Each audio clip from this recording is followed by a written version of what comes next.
Inspired and determined kung ilarawan ni Jack Roberto ang sarili sa trabaho.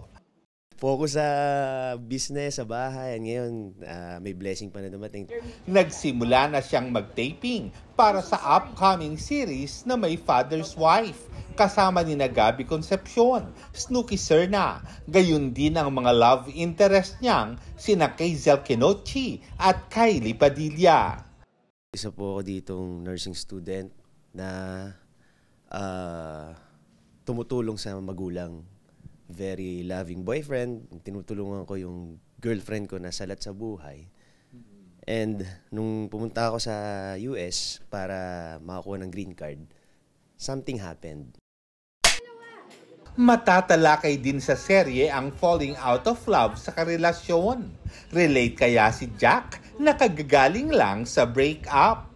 Pwede natin hugutin yun, pero as an actor, as much as pwede kaming gumamit ng techniques para hindi maging personal yung pag-atake namin sa eksena. Are you ready to fall in love again?